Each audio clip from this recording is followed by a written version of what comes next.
The Valley Current.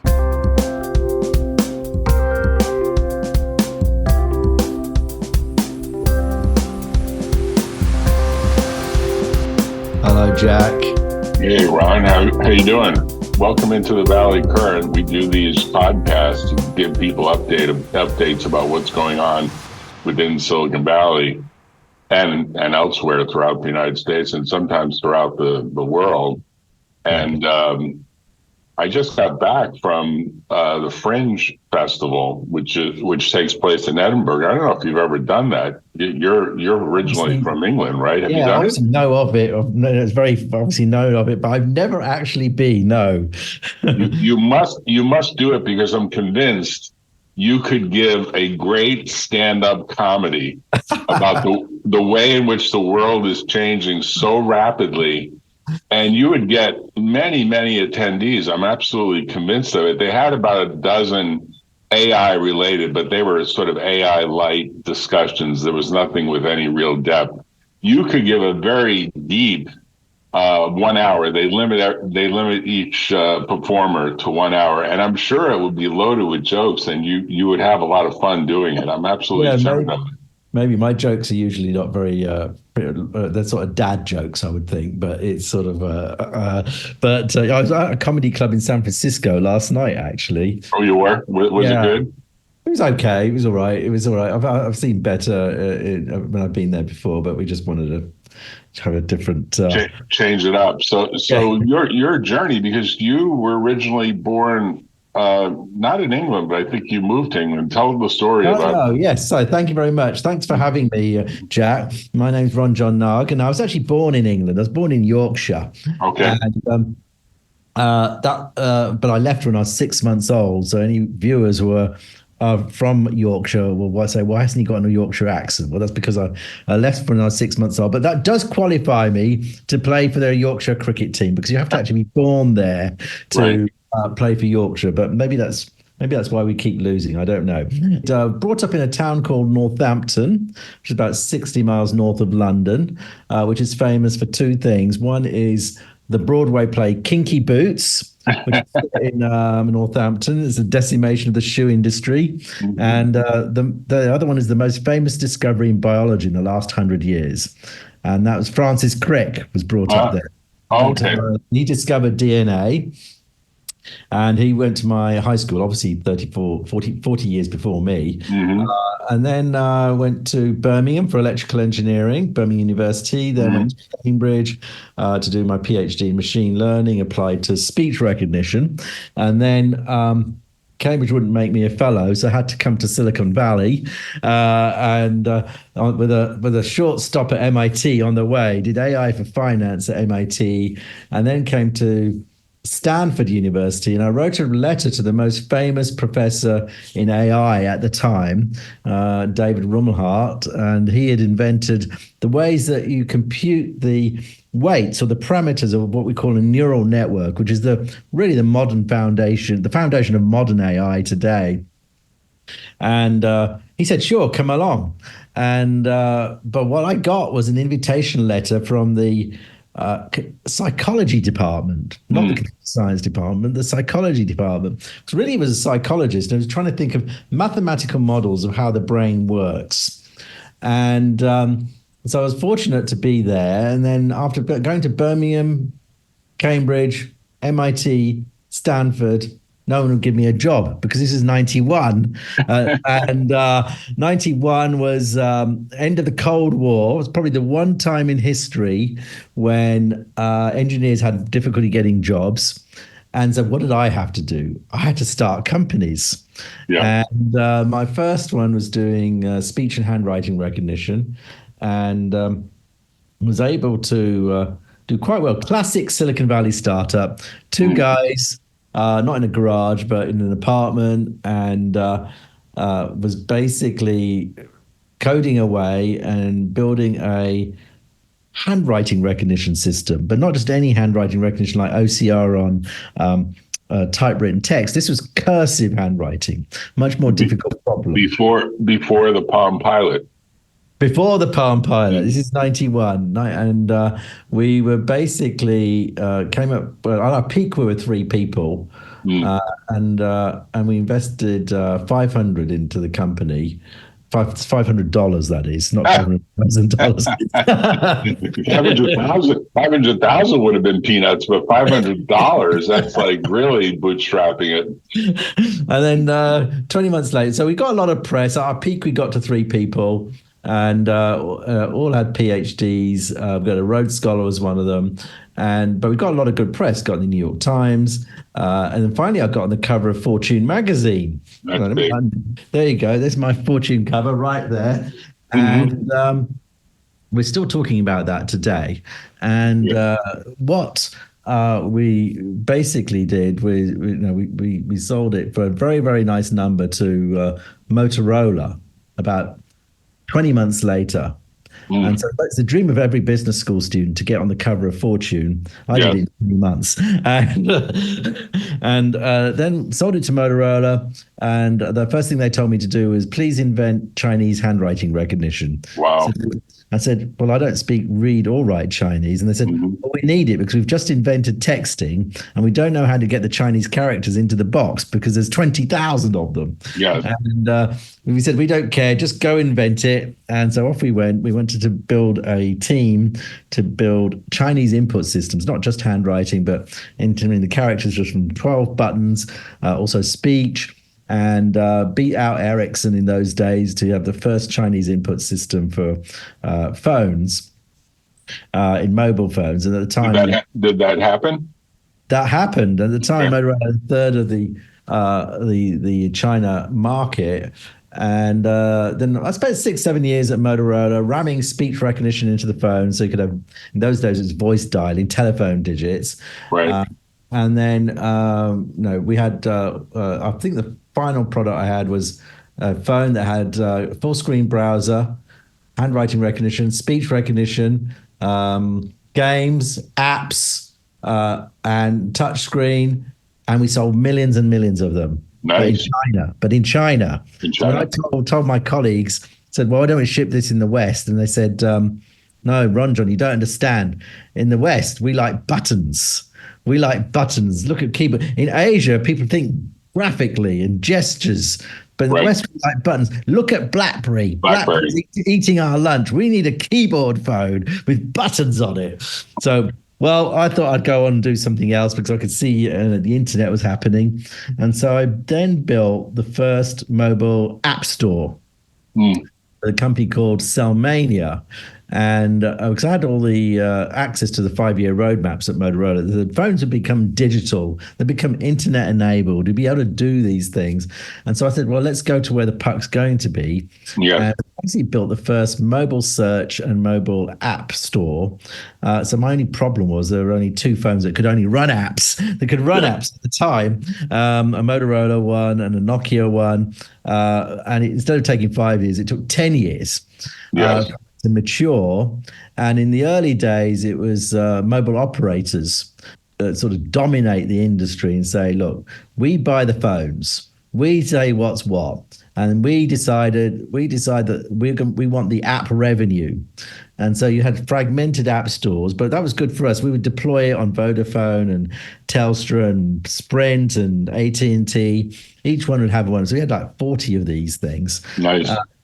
And then when Apple came along, that was the big impact, wasn't it? That was a big impact when Apple said, no, most operators told manufacturers, you can't put your own app store on the phone because that's our business. Right. Apple came along and said, we don't care what you tell us, we're putting one anyway, right? We've got our own shops, we don't need your shops. And then there was a shift from mobile operators to phone platforms. Right.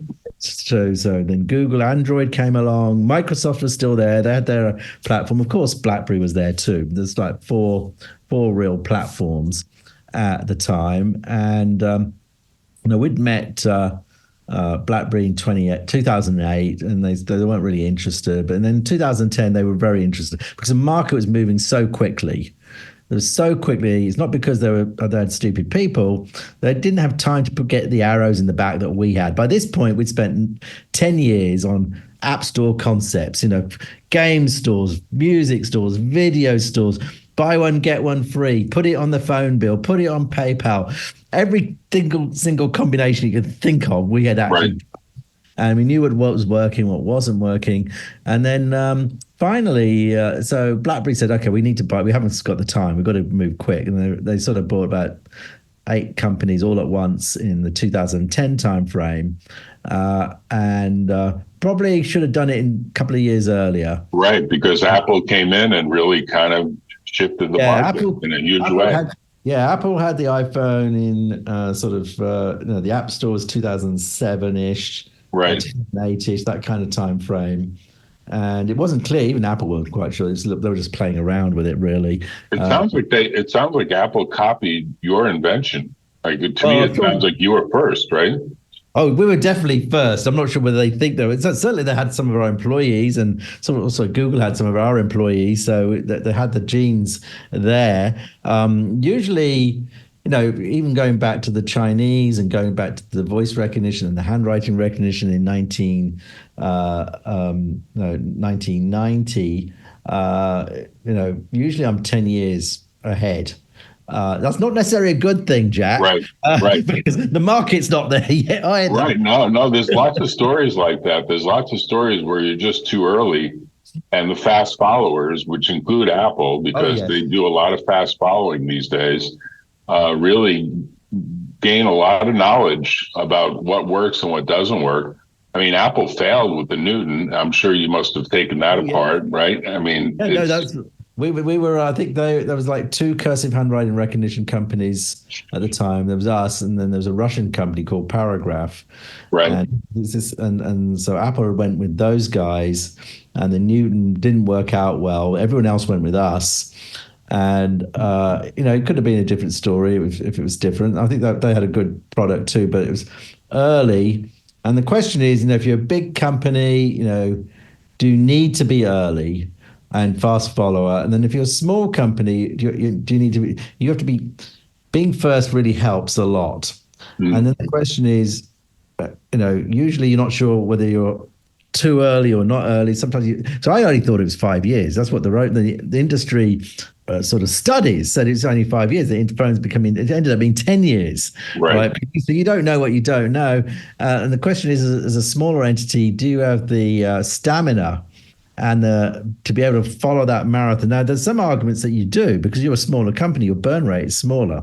Right. Other arguments, you ramp up too quickly. And you have to be there at the right time when things intersect and the right place. And that could be 2 years from now. It could be 20 years from now. In fact, BlackBerry's, their story by themselves is interesting. At the 10-year point, they were doing like pager type things, not the two-way page, just regular pages. They had a 10 million in revenue. At the 20-year point, they had 200 million in revenue. At the 30-year point, they had 20 billion in revenue. Right. So you can imagine a small startup, and I was probably in that situation. You got 10 million in revenue. Let's cash out right now. Right. But if you put another 20 years, then you become king of the hill. Now, staying king of the hill is hard too, of course. But it's trying to. I mean, temperamentally, I just like being at the cutting edge. I just like, it's just too boring doing what everyone else is doing. Well, the other thing you do, which you do so well, is you give your knowledge away at these Stanford classes. I took both your classes, both the AI class and the aging or anti-aging class. Both were wonderful. You had some great additional speakers, but you're really not, I mean, I'm sure you have your own trade secrets, but you're really pretty robust in telling people what you think is going to happen. And I give you a lot of credit for that, because there are many people that want to sort of hold knowledge very sacred, but knowledge really gets multiplied when it's shared. And lots more ideas flow from that, right? Yeah, exactly, Jack. I mean, I basically, I teach a lot, it's not completely for altruistic reasons. It's so I can learn myself. If I have 200 people, there's 200 minds in the room, then likely somebody's got a great idea that I have not thought of, and it makes me cleverer. And And it's my job is how do you coordinate? How do you facilitate all these smart brains? By definition, if they're coming to a class that I'm teaching, it's something it's a self-selection process. They want to learn about AI. They want to contribute about AI. They want to learn about biology. And so let's all learn together. And I have a famous phrase that I often start at the beginning of the courses. By the end of it, you know 110% of what I know. So you know everything that I know, but also 10% of everyone else, what everyone else has contributed as well. Right. And we stay in touch, of course, with lots of students. So this is a class that anyone can take. So I teach at Stanford University in the medical school. I teach AI, genes, ethics, and those are for Stanford students. So, you know, you have to get into Stanford, which, you know, these days is quite difficult. Yes. But there's an evening class that I also teach, and anyone can take them. They're Stanford's cheapest classes. They're only $400, sometimes $500, and no prereqs. And you know, you can try them out. I think they give you a week or so if you don't like the class. Right. Right. That's the dirty secret. There are probably people that just take the first class of almost every class and then cancel out. But they get a lot of knowledge because they get the syllabus and they get the first lecture, which is often one of the best, right?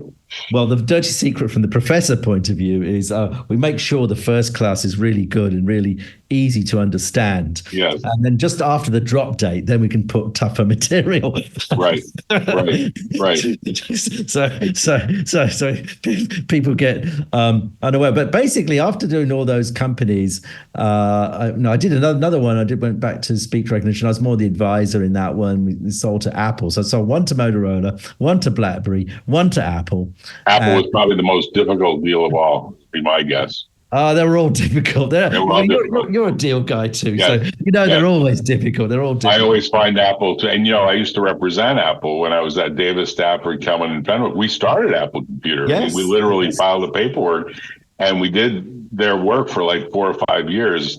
And then they got so big that they needed multiple law firms, and we grew the law firm to 100 lawyers, which we thought was a lot. But people are like, oh, you got to grow the firm to 1,000 lawyers if you're going to represent these big companies. And a lot of us had a hard time imagining managing 1,000 lawyers. And yet there are many firms now that I guess are 4,000 or 5,000 lawyers. Biggest firms in the world are literally, you know, Chinese lawyers add another 2,000, 3,000 lawyers to some of them. And they operate like ginormous network platforms of decentralized firms throughout the world. But Apple, when I left to start my own firm, I would often do deals against Apple. I knew all the people at Apple. I always thought they were the most difficult people in the world. I'm sure they'd say, no, they're really easy. But I don't think they are. And I think that kind of hurts them because they have a little bit of a not invented here syndrome. And I think that's hurt them in AI. Like if you have to look at the way they're lagging, I think they're lagging. I'm not absolutely sure, because I haven't really looked at the latest announcements, but it seems as though they're lagging compared to Microsoft and Google, and of course, OpenAI and a ton of others, right, that are out there. I think culturally, I mean, certainly in the Valley, and part of it, you want to know what's going on in the Valley. Culturally, you've got Apple, Google, and lots of other companies, of course. But Apple's known for not telling anything outside. They won't even tell things between groups within their. So when you, obviously, if you're in society, Silicon Valley, you meet a lot of Apple employees, and they just won't tell you anything, and they don't even know anything. They don't know what's going on in the other group. Google, of course, every company wants to safeguard their intellectual property, but culturally, it's much more open. And then in the AI field, in general, everything's published eventually. Everything's published, and the idea is, it's a bit like your little joking around, you know, giving everything you know by publishing it. And you're seeing this in China. Really, they don't really compete on the IP. They compete on the execution of the IP. Right. And clearly, if you're not in the mix, if you're not in the interaction, there is a chance you'll be behind. You will be behind. You won't know what's going on. You might be able to think, well, I'll take but not give. But usually that's not usually that doesn't engender, you don't get invited to things. And then, Apple's notorious for saying, well, we won't go, these big trade show conferences.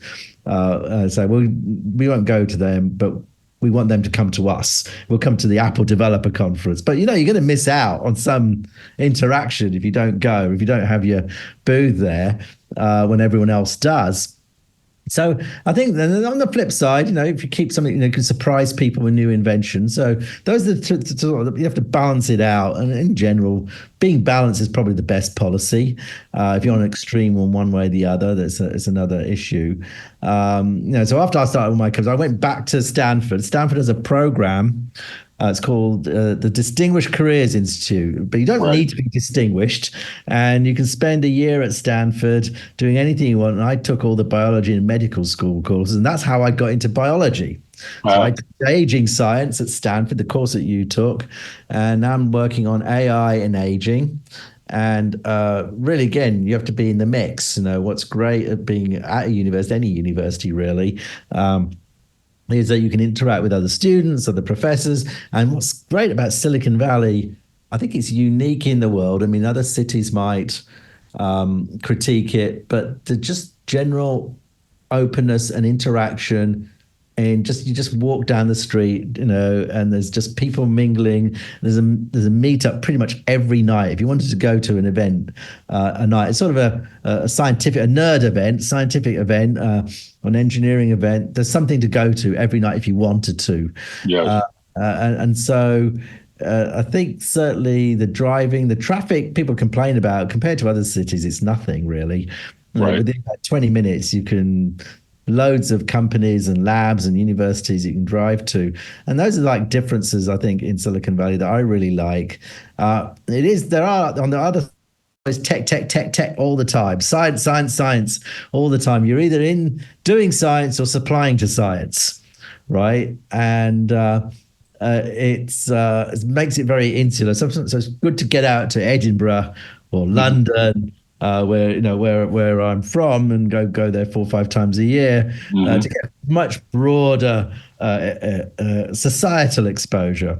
Right. I mean, you're unique, Ron, and I think of you as probably one of 10 people, maybe less, that have combined this heavy background in engineering and AI with knowledge of biology that you explained how you've self-learned it, and building this aging or anti-aging course program and marrying the AI to it with a dose of ethics, with a dose of what do we want to do with this advanced knowledge if people are going to live to 100 or 110 or maybe even 125. I mean, if you can imagine that really playing out for our kids or grandkids, what are you going to do with that in a society that hopefully enables people to be more creative in the long run, as opposed to kind of sawing wood that a lot of jobs have been up to this point where AI can generate spreadsheets all day long. I mean, it instantly creates tons of text.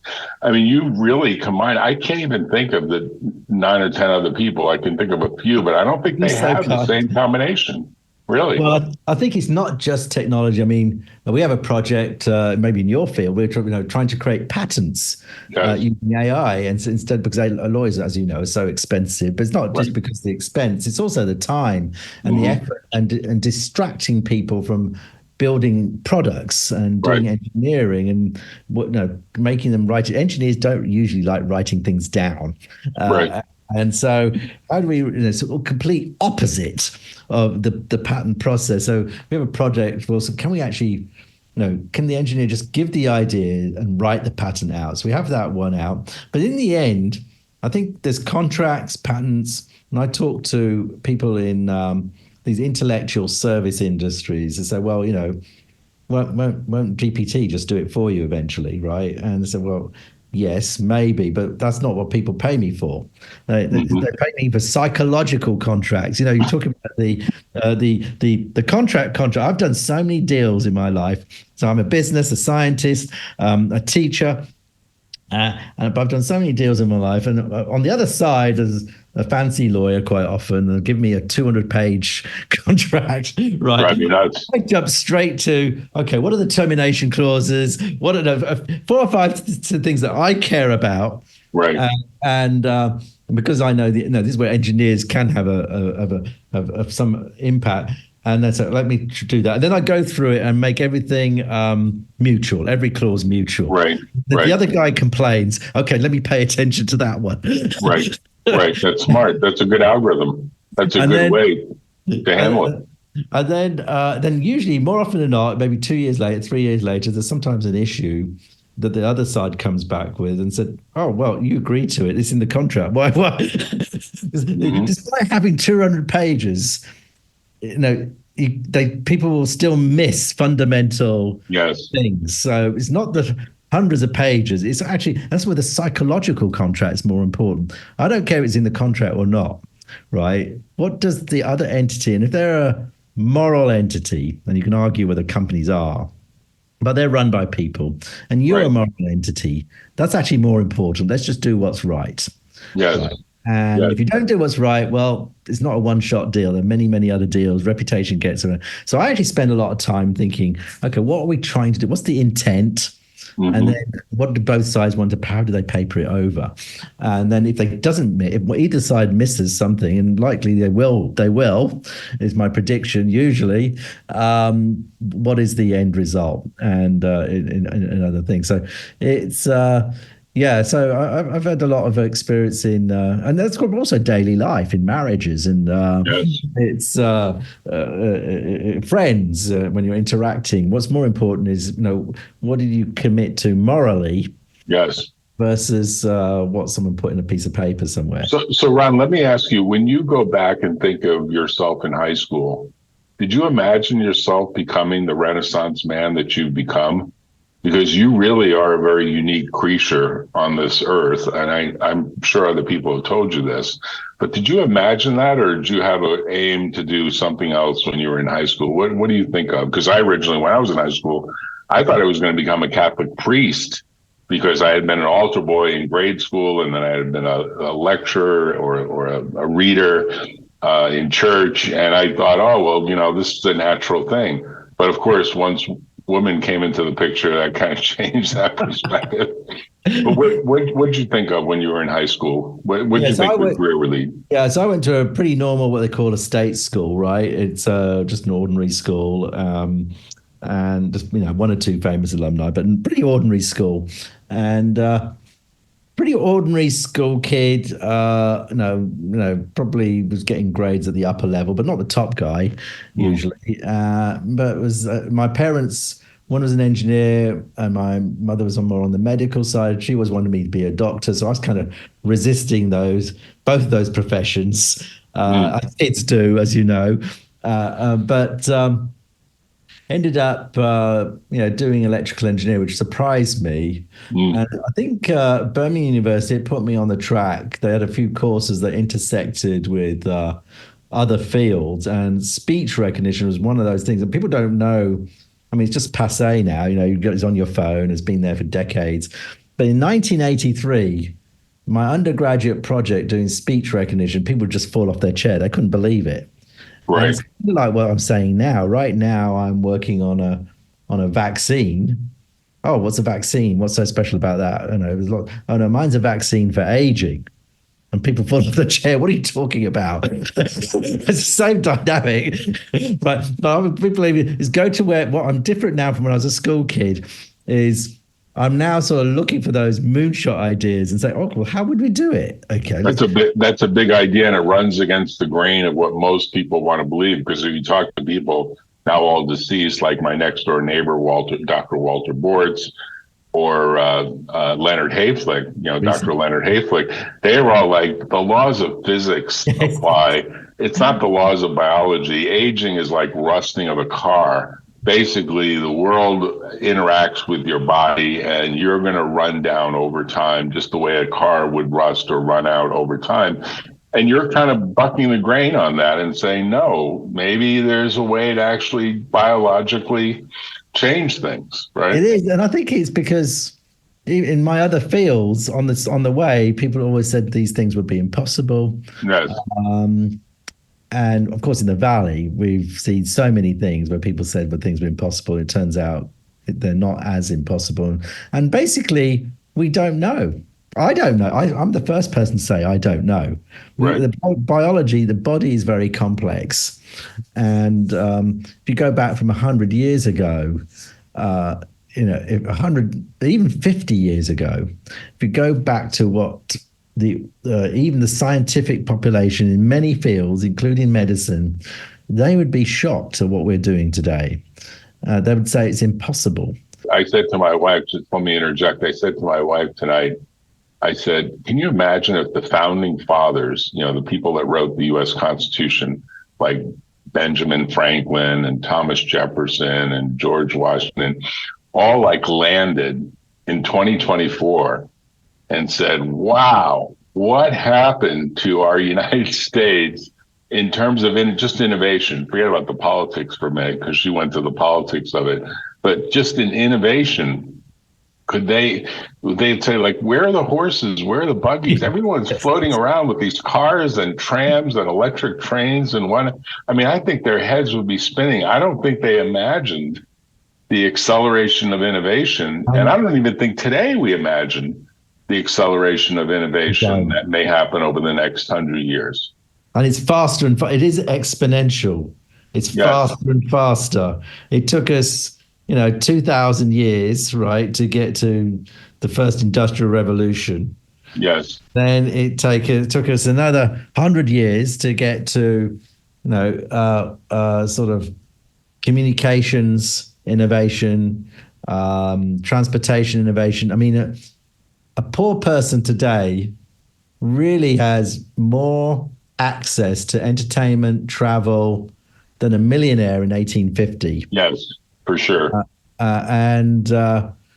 It's who would have thought you'd have real-time video calls like we're having, and we happen to be in the same country, but you could be in Australia for free.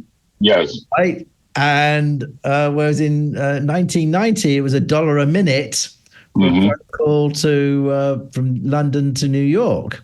Right. And sometimes we go backwards. We don't have any supersonic jets anymore. We're not going as fast. And there's often a phase. Digital cameras come in, and actually the photo quality got worse with the first generation of first, second, third generation of digital cameras. It was worse than regular film. But now finally, digital's got better, and you're seeing that. And the acceleration, the exponential acceleration, I think is. I think we're living through it now. I think the kids of today don't know the historical context.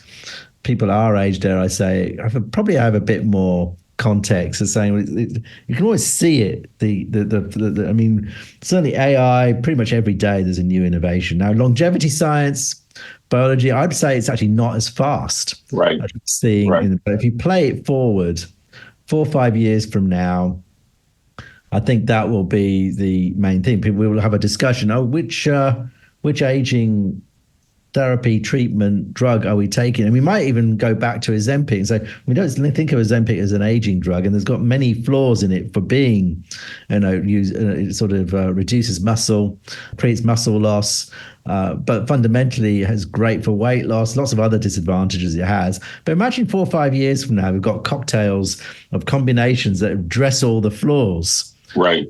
Of these kinds of things, and the whole set of parallel things that you can get, and also nano robots that fix things mechanically. One of the things that drugs are not going to fix a mechanical error as easily, right? You break your leg, you're going to have to do a mechanical solution to that. That at least partially mechanical. Once you've lost it, you've lost it. Someone jabs your eye, how do you replace your eye? You're going to have a mechanical replacement for that. But there's 5 organs in the body that are difficult to replace. The brain, of course, the fundamental one. But, we're seeing things like Supra that you and I have been playing with, where you can upload, all the writings, all the essays, and we create a different version of us. And I was reading, it's actually Steve Jobs had a little thing. What happens if we can just speak to a teacher decades afterwards? Yes. After gone. And because you can't speak to Aristotle anymore. No. Oh, right. You can't speak to Pliny. You can't speak to Galileo anymore. But what happened if we actually had him in the box?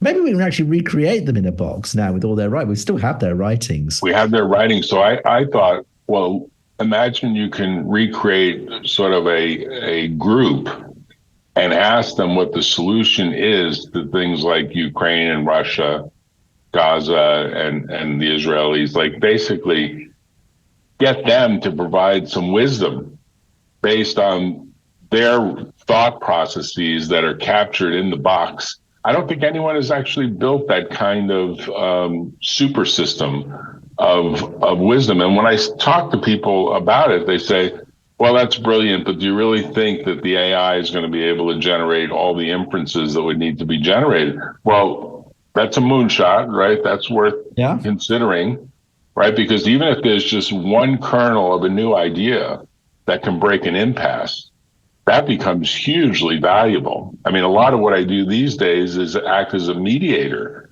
in disputes, often for, partnerships that are falling apart or business groups, the joint ventures.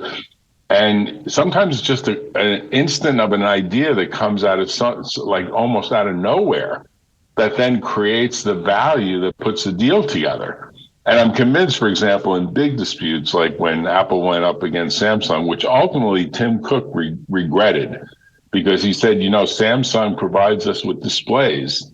And we just didn't see that would have been an easy way to do some sort of cross-licensing deal. And everyone went to war as opposed to looking at the bigger picture of having Samsung as a valued partner for an essential aspect of the production of the supply chain. And so I think he ultimately regretted, the litigation that went on for 4 or 5 years over kind of, stupid little features that they no longer even use. The buttons no longer even exist on these phones.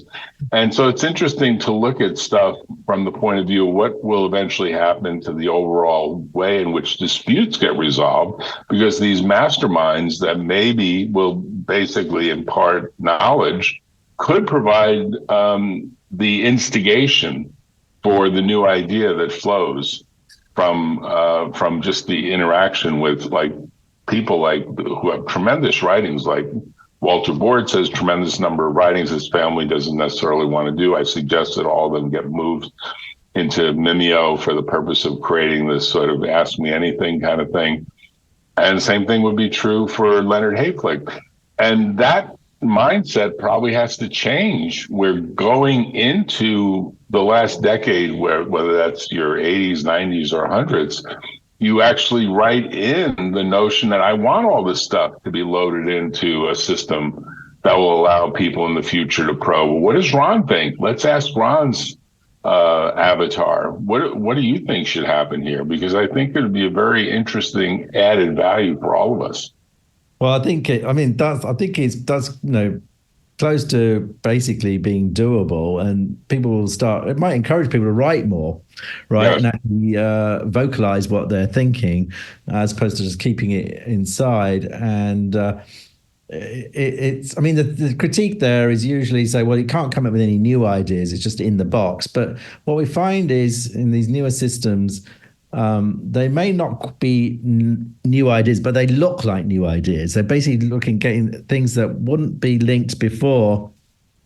And so in that context, but it's still in the box. It's in the box thinking. But there's so much stuff that's not been correlated together to tell us what to do. And, in the end, it can be really cleverer than us if we can actually let these things do. I mean, we get now basically, and I'm not too worried about computing power.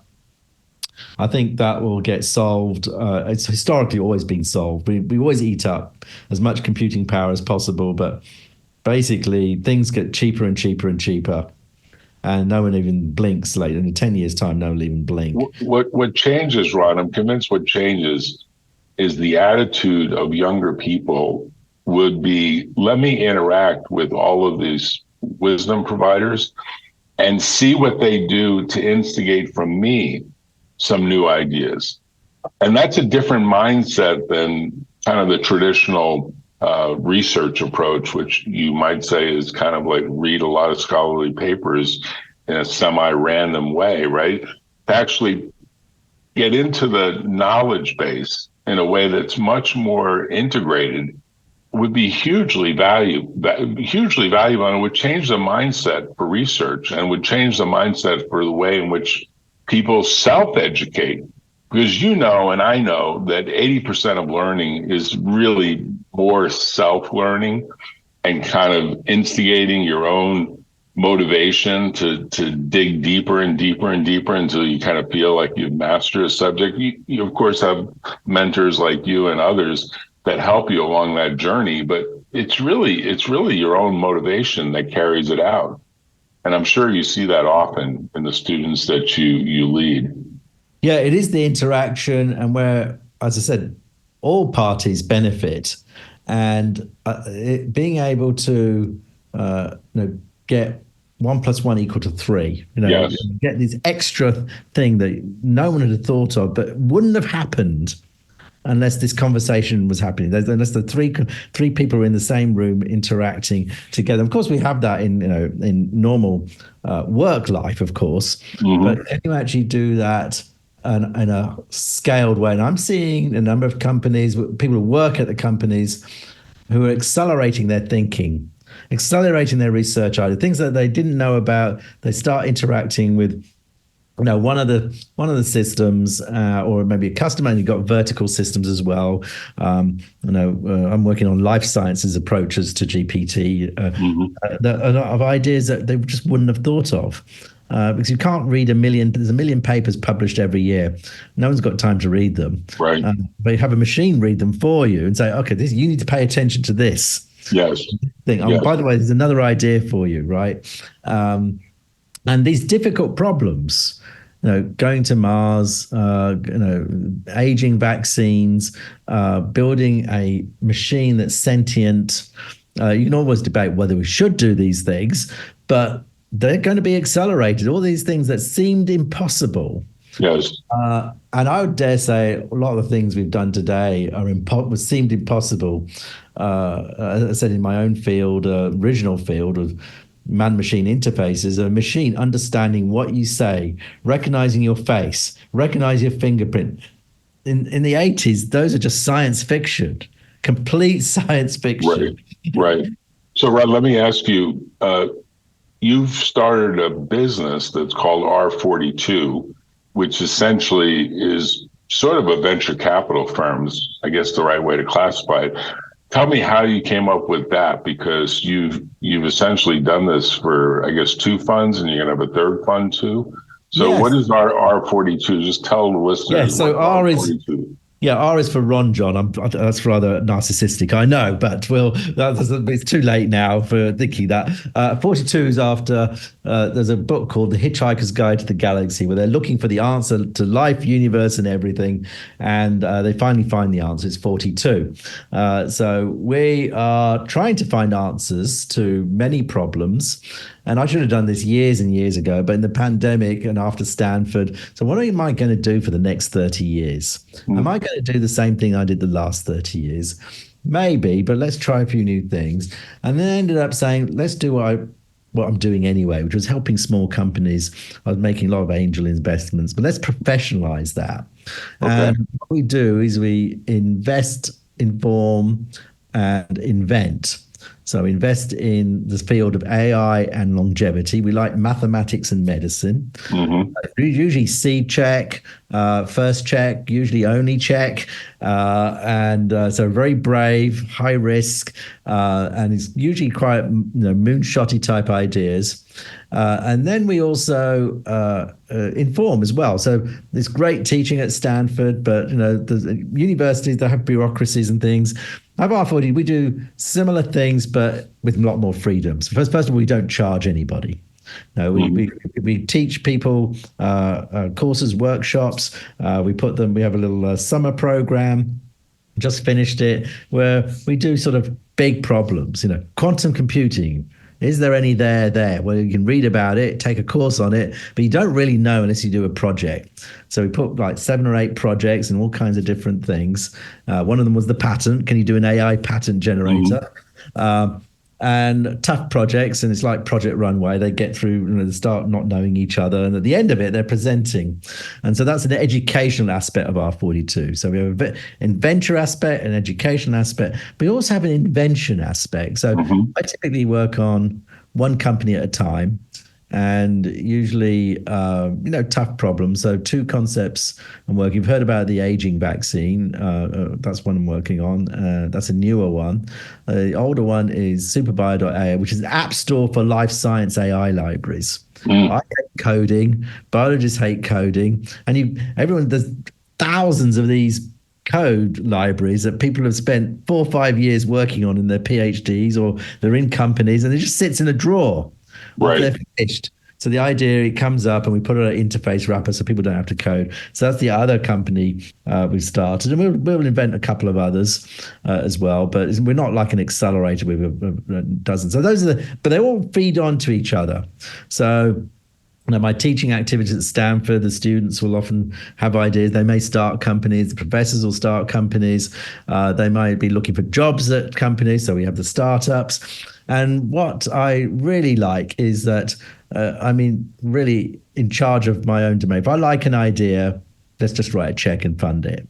It reduces the time for getting something started. If I think it's, and I'm old enough and seasoned enough now, I think, right, to say, okay, now I'm responsible enough to say, okay, let's push this idea, not this idea. And so that's the R42 ecosystem. People can look it up online. There's some YouTubes and presentations on lectures and various things. We had an interview with an astronaut on space aging. We interviewed dermatologists on skin aging. We've interviewed people on how to communicate. Now, how do you make presentations? One thing, very much so, if we talk to young people, and it's great you're doing this, Jack, there's content. Content is great, but there's also narrative. Right. So if you've got poor content and good narrative, you can actually still make an impact, because the narrative will help fix the content. But if you've got good content and poor narrative, it just doesn't get out there. No one works on it. Right. No one's excited about it. And so you have to have both. But the narrative can help fix the content as well, because say, well, I don't understand what you're talking about. Well, how do you do that? And the content gets fixed as well, but not less so the other way around. So I'm a big believer, just like you, Jack, in communicating, getting out there, and then interacting with people. And people can either in person. There's different modes. There's one-on-one. There's 1-on-6. There's 1-on-100, which is more of a class thing. And then like this is 1-on-thousands. Right. You need to have each component play in each of those segments, and you get different benefits from each of those kinds of areas. So you are a great master of time management. I actually saw it live in one of the classes, because you were juggling a few things at the same time very effectively. And I wonder whether you are thinking that maybe you should teach that as well, because I think you get a lot done. You're very productive. You've got your hands in a lot of different pots at the same time. Is that something you've studied? Like literally you've looked at some of these time management folks, or is it just the way you've run your life, right? I've not. Maybe the one book is the 7 Habits of Highly Successful People. Yes.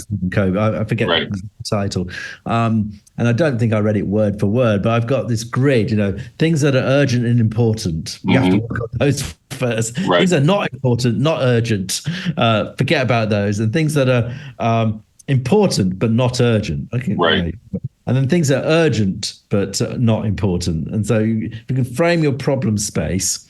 Yes. And every day I say, what do I have to do that has to be done? Okay, I've got to get a visa for this country or something, because they have a 7-day lead time. I've got to make sure that I don't get to the edge of that. And so you think about these things. But I don't think I've done it particularly from a studious point of view. But you're right. People struggle with this. And another dynamic, by the way, I've seen, the busiest people are also the ones that will accept more work. Yes, exactly. It's sort of like you could be a CEO of a company of a Fortune 500 company, and somebody asks them, "Oh, can you come to talk to these high schoolers?" They say yes, Right. right? Whereas someone who proclaims to be busy, I said, "Oh, I'm too busy for that. I'm too Right. busy," and Right. so I think that's sort of thing. It's sort of. Busy people then order around, basically optimize around themselves to say what can they do and what they cannot do, and also meet expectations. So, if you just can't do it, you just have to give expectations and give later on. I have my avatar as you do now, Jack. And we say sometimes, well, I'm a bit busy. I can't really get to it for another 6 weeks, but you can start talking to my avatar and then we'll talk later on. And often they've got 80% of the Right. information. Right. And, well, it's a model. It's a model for the future, because the truth is, it's another way of saying you're going to generate some self-learning by playing with that avatar, and then it's going to make the conversation a lot richer. Right. I mean, that's a lot of law. We spend a lot of time with preliminaries, and I often wonder there must be a better way to get through those preliminaries, because people don't really want to pay for these conversations that just get a lawyer up to speed. And often that can be done in other ways. But of course, law firms aren't exactly the most innovative entities in life, because they still bill by the hour, which I'm sure is going to change over time. I mean, it has to. We'll see. I'm sure we'll see that start to change in a radical way. What do you think is going to play out in what I call sort of the delightful competition between what I think is the 5 or so major players, like OpenAI with ChatGPT, and Gemini by Google, and Perplexity by I forget who makes it. I think it might be called Perplexity as well, and Claude by Anthropic, and then of course Meta has a product too, although it's kind of baked more into their system than being more general. What do you think is going to play out in that horse race? Because it seems like a lot of products, and they seem very different in some ways, but very similar in others. It's hard to believe that they're all going to sort of race together, because we are binary. We typically have, like, okay, there's Microsoft ecosystem and there's an Apple ecosystem, and I guess there's a Google ecosystem, but it's not a million different ecosystems, right? It's almost like people make a choice. What do you think is going to play out in that horse race, I suppose? Yeah. So, what's my 2 cents? I don't know, but I'm a great believer of commoditizers, right? I think eventually everyone has it, and you're seeing that. I think there was an article in the New York Times that said that Stanford had this fancy LLM system, and it was at the top of the leaderboard. But then they found out, oh wait, it's based on a Chinese open source system. So open source. Now, China, they're big on open source, right? Right. That's the other approach, which is, and maybe Meta's more on the open source side. Of course, they're making their stuff open source. The other dynamic is who's got the most users. So clearly, off the get-go, big tech, they have a lot of users, but who's going to have the most users on an interaction? So I think Microsoft, and I think this is why they're being quite smart to get back into it again, we're probably behind on the end user language processing. They've got a few, Word and things like that, but it's social media, whether it had a big impact in the last 20 years. And so the Metas and maybe the Googles, when they're doing search engine type. So Meta's got a pretty strong hand, I think, because they've got the users, they've got their LLM, they've got their GPT. They also have an open source strategy. So that probably plays in my thinking that open source you can't beat a million engineers, even if your name is Apple. Right. Can't beat a million. I mean, that's why the App Store's there, right? Even if your name's Apple, you can't invent every single feature, right? So I think what I'm not seeing too much is like the App Store concept and something. I mean, ChatGPT's got a little bit of one, but it's not really quite at the level of what we're seeing in mobile app stores. So I think there's a lot of room there. I mean, maybe I'm just saying that because that's my sort of vision, my sort of blinkers in my historical. We all have historical backgrounds. Right. But I think Meta's probably in a good position. And as I say, Apple maybe a little bit too closed for their own good. Google, very strong historical. I mean, they basically invented GPT and Transformers, the precursor. No, let the ball run away with them. And you can look at Alexa, Amazon, and Apple. Really had a 15-year head start with Siri and Alexa, and lost it in 18 months. Right, a 15-year head start and lost it in 18 months. Right. By not paying attention, I think, to what really counts. And maybe I've always thought AI is hot and is incredibly cool. And maybe these enterprise software people thought, well, let's just do form filling for onboarding employees into companies or something, right? That's much more, that makes money more quicker. But as you can tell, people do get excited and want to be excited by something new and surprising, not just an efficiency increaser. So that's my 2 cents. What do you think, Jack? Well, I'm struggling with why hasn't anyone come out with a meta tool that actually goes across all of these products and says, I've cross-compared the answers, and I think the better answer is, and then it provides that. So, for example, if you can imagine, I want to know everything possible about you. Okay, I put that into Perplexity, then I put that into ChatGPT, then I put that into Gemini. That's boring stuff, right? I should just have one simple way of having a script run through everything and then look for consistency and inconsistency, right? Well, some of the vertical products in GPT, basically, some of the vertical, like even your Supra, essentially does that. Yeah. And we're seeing other vertical products like our pattern generator. Essentially, they do that, so you don't have to. And of course, the smartness is figuring out which to use from which answer, answer to use from which component. So you're seeing, and that was always a debate. Goes back to your early question: is GPT from OpenAI or Claude going to clean up? One of the 5 going to clean up? Is there any room for anyone else? These startups in Palo Alto. I've come to the conclusion, yes. Maybe 8 months ago, I wasn't sure, but I've come to the conclusion, yes. It's just like, and again, Microsoft's in a good position. They've got a long history of working with developers, developer ecosystems, much stronger than the other entities. So if they can play that card, that's going to be very helpful, where they say, okay, somebody, in my case, we're trying to do a life sciences version, right? And we want to try a bit of both, try and see what's expert in each one and then combine them. And that's a classic strategy. You can imagine a legal version of that. You can imagine a recipe version of that. People are trying to do a cook, and there are some of those already popping up in the ChatGPT app store. But relatively, we're still pretty early days. I think there's still room for people. It's just like the internet. They got the internet, and then Amazon did the books. They chose books first or whatever. They were just a little company at the time, but you had verticals for every segment popping up, and some of them became huge. Those segments, and some of them got swallowed up, and some of them sort of, like Amazon, went to 50 other verticals by themselves, right? Occasionally by buying companies, but usually not. But we see a lot of today's internet companies, they're in different verticals, and I think that's going to be the same with this. As you get bigger, you're just not creative enough, and once it's working, people are too frightened to mess with it in case it breaks something else.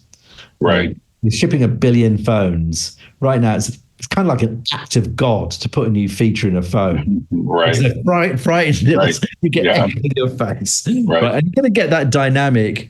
You're seeing that even with the internet companies, and where OpenAI was much more aggressive than big tech, and that's their excuse. We wanted to make sure it was not evil. We wanted to make sure we put out there it didn't ruin society. Well, guess what? The upstarts and in other industries like Uber, they said, well, we need to do something because we need to put food on the table. So let's try something.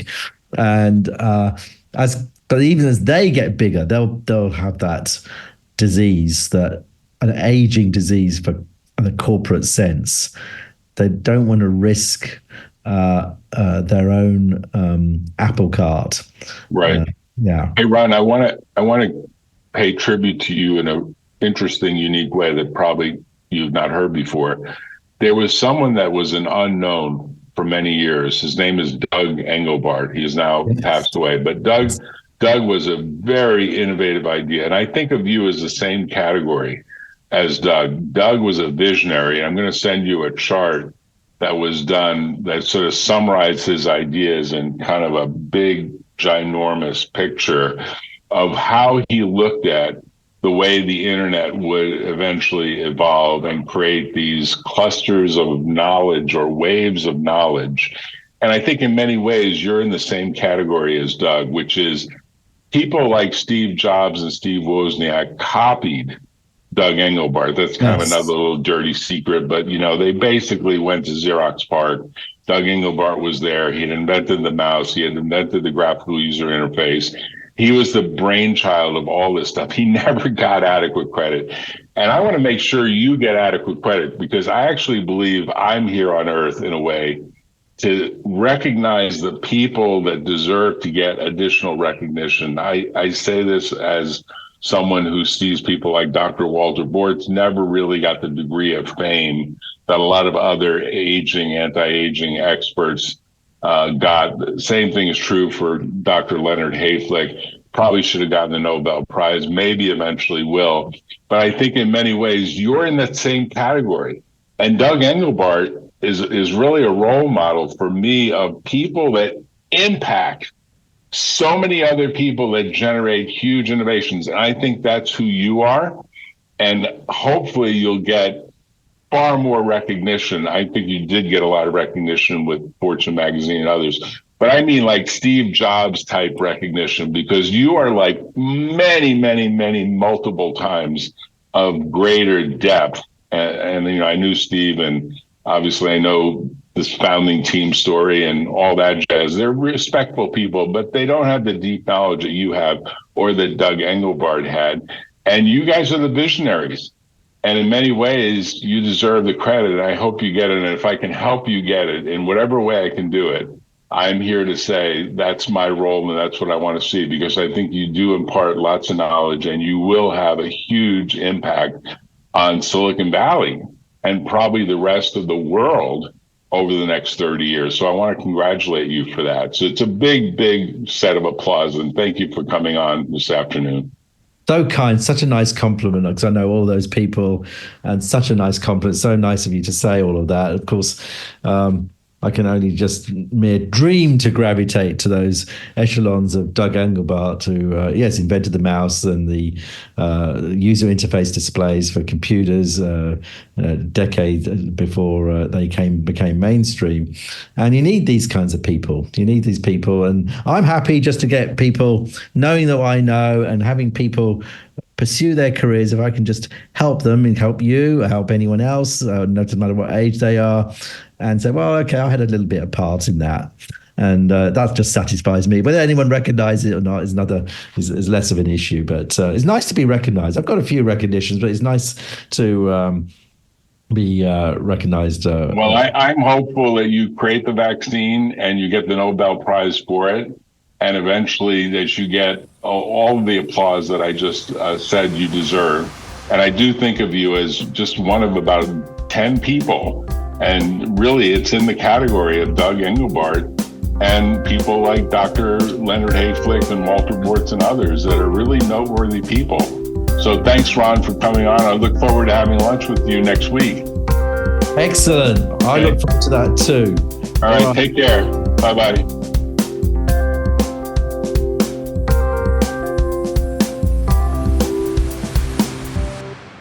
Tune in next time on The Valley Current.